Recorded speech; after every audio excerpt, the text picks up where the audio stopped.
Assalamualaikum warahmatullahi wabarakatuh. Waalaikumsalam warahmatullahi wabarakatuh. Apa kabar semuanya, Nana? Alhamdulillah baik, Ibu. Alhamdulillah. Marilah sebelum pelajaran kita mulai, kita bersama-sama membaca doa terlebih dahulu. Semoga dengan bacaan doa pelajaran pada hari ini diberikan kelancaran, kemudahan, dan keampunan, serta senantiasa dapat mendapatkan ilmu yang manfaat dan barokah. Baik, untuk ketua kelasnya silahkan dipimpin doanya. Baik, mari kita berdoa bersama-sama. Berdoa dimulai.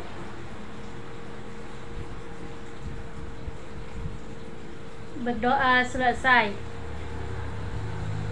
Oke, selanjutnya sebelum pelajaran kita mulai, maka Ibu akan mengabsen terlebih dahulu ya.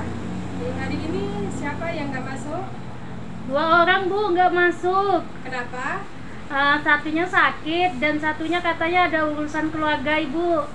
Oke, mari untuk teman kita yang sedang lagi sakit, kita doakan ya, mudah-mudahan sakitnya cepat diberi kesembuhan dan nanti bisa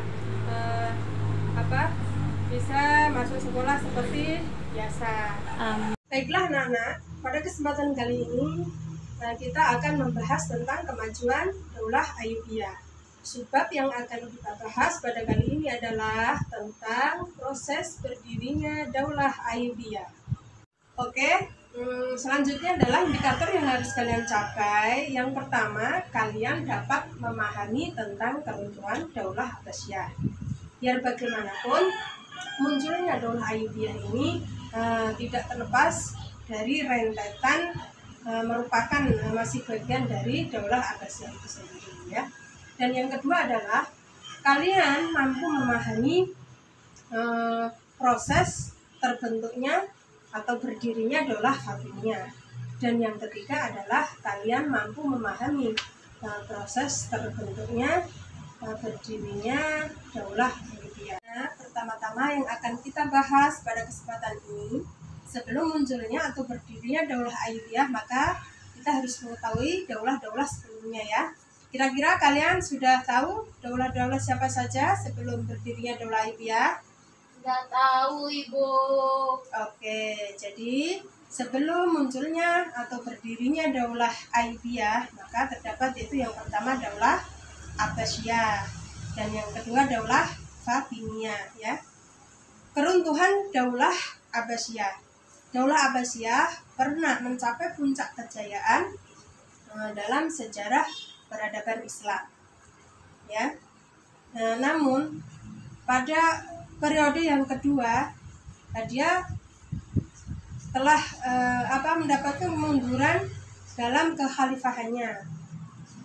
Maka lemahnya dalam bidang politik dan pemerintahan Daulah Abbasiyah menjadi salah satu penyebab utama dari keruntuhan Daulah Abbasiyah itu sendiri. Hal ini disebabkan karena pada periode kedua Daulah Abbasiyah tidak mandiri dalam bidang politik dan pemerintahannya. Oke, oleh karena itu maka lemahnya dalam politik dan pemerintahan dari Daulah Abbasiyah itu tadi dimanfaatkan oleh daulah-daulah kecil yang melepaskan diri dari kekuasaan dinasti atau Daulah Abbasiyah. Jadi coba anak-anak buka buku paket pada halaman 31, di situ sudah jelas ya. Di antaranya daulah-daulah kecil itu, mari kita nyanyikan bersama-sama ya, supaya untuk memudahkan supaya cepat hafal ya. Oke. Maka akan ibu nyanyi duluan, nanti dilanjutkan kalian bersama-sama. Baik, Ibu. Baik, Ibu. Oke. Yang pertama Daulah Idrisiyah, yang kedua Daulah Aulabiyah, yang ketiga Daulah Tuluniyah, yang keempat Daulah Isidiyah, yang kelima Daulah Hamdaniyah, yang keenam Daulah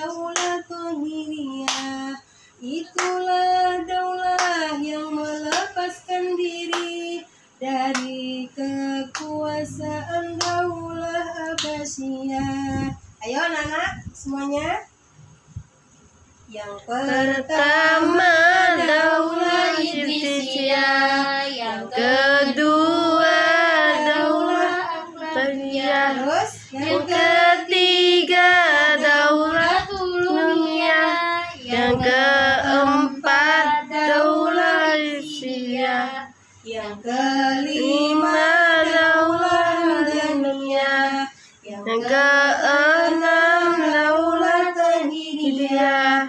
Itulah daulah yang melepaskan diri dari kekuasaan daulah Abbasiyah. Oke, terima kasih anak-anak. Jadi gini ya, pada akhir pemerintahan daulah Abbasiyah ini, maka banyak di daerah-daerah yang melepaskan diri dari kekuasaan atau dinasti daulah Abbasiyah. Nah, jadi itulah tadi daulah-daulah yang sebagaimana yang sudah dijelaskan daulah-daulah tersebut. Baik, setelah kita membahas tentang keruntuhan daulah Abbasiyah, maka terdapat yaitu berdirinya daulah Fatimiyah. Daulah Fatimiyah ini salah satunya daulah Syiah dalam Islam. Namun, daulah Fatimiyah ini dinisbatkan kepada putri Rasulullah Shallallahu Alaihi Wasallam, yaitu Fatimatus Zahra, yang didirikan oleh Said ibnu Husain. Siapa? Said Ibnu Husain, yang merupakan keturunan Syiah Ismailiyah. Jadi selanjutnya, gerakan pendirian daulah Fatimiyah ini tidak terlepas dari peran serta pengikut Syiah yang bernama Abu Ubaidillah Asy-Syi'i. Siapa Nana? Abu Ubaidillah Asy-Syi'i. Nah, setelah itu kaum Alawiyin mampu menaklukkan daulah Aghlabiyah di Tunisia, maka berdirilah daulah Fatimiyah dengan khalifah pertamanya yang bernama siapa? Ubaidillah al-Mahdi, yang bernama Ubaidillah al-Mahdi, dengan ibu kota pemerintahannya yang bernama kota Qayrawan, Tunisia. Sampai sini bisa difahami anak-anak?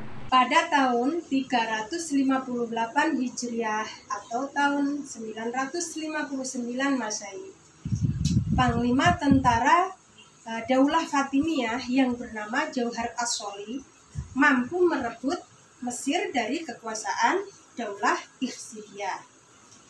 Setelah menguasai Mesir, maka Panglima tentara Jauhar As-Soli membangun sebuah gedung yang sangat megah, yaitu kota Al-Qairah, yang biasa kita kenal atau kita sebut dengan sebutan kota Kairo.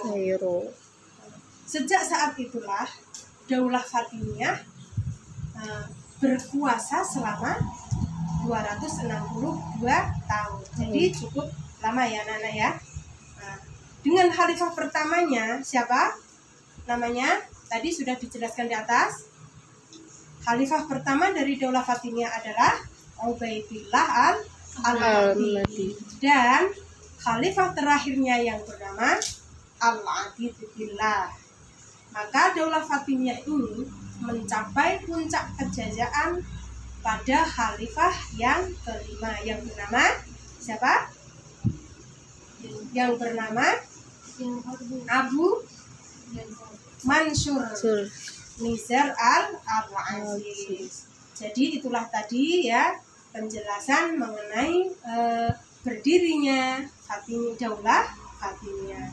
Sampai sini bisa difahami anak-anak? Bisa, Ibu. Alhamdulillah. Baik, yang terakhir adalah proses berdirinya daulah Ayyubiyah.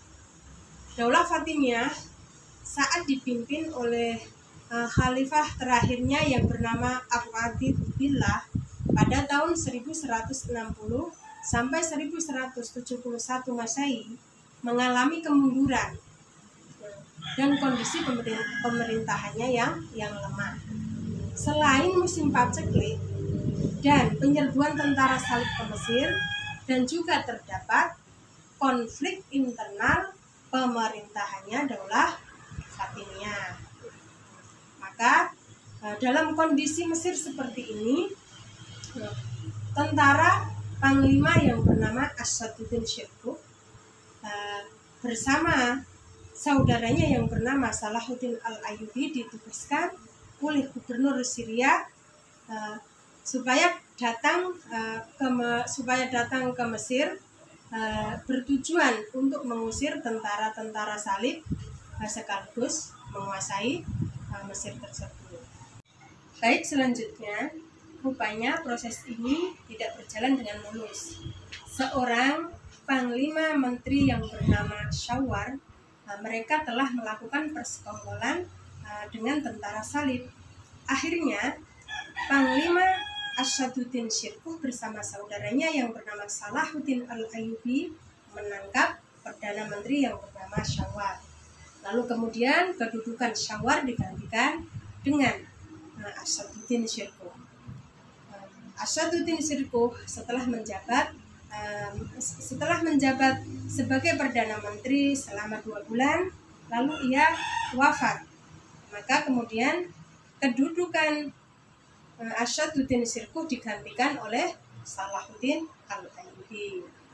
Jadi bertepatan dengan wafatnya Khalifah Al-Adidillah pada tanggal 10 Muharram tahun 1171 Masehi, maka Salahuddin Al-Ayyubi telah memproklamirkan berdirinya Daulah Ayyubiyah, dan berakhirlah Daulah Fatimiyah. Sekali lagi anak-anak, bahwasanya lahirnya Daulah Ayyubiyah ini sisa-sisa puing dari dinasti Fatimiyah, yang artinya setelah runtuhnya Daulah Fatimiyah maka muncullah Daulah Ayyubiyah yang khalifah pertamanya yang bernama Salahuddin Al-Ayyubi. Jadi seperti itu ya anak-anak. Kira-kira sampai di sini bisa difahami? Pahami, Bu. Alhamdulillah. Semoga kalian dapat memahami penjelasan dari Ibu dari awal sampai akhir. Yang pertama, dapat memahami tentang keruntuhan, ya, mampu memahami tentang keruntuhan dari Daulah Abbasiyah. Yang kedua, dapat memahami berdirinya Daulah Fatimiyah, dan yang terakhir dapat memahami proses terbentuknya Daulah Al-Ayyubiyah. Ya. Mungkin pertemuan kali ini kita cukupkan sampai di sini. Ya. Sebelum kita tutup, marilah kita berdoa bersama-sama yang akan dipimpin oleh ketua kelas. Oke teman-teman, sebelum pulang kita membaca doa terlebih dahulu. Berdoa dimulai.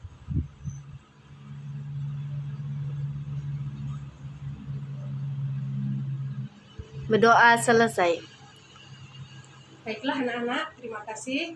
Kurang dan lebihnya Ibu mohon maaf. Ibu akhiri. Wassalamualaikum warahmatullahi wabarakatuh. Waalaikumsalam warahmatullahi wabarakatuh.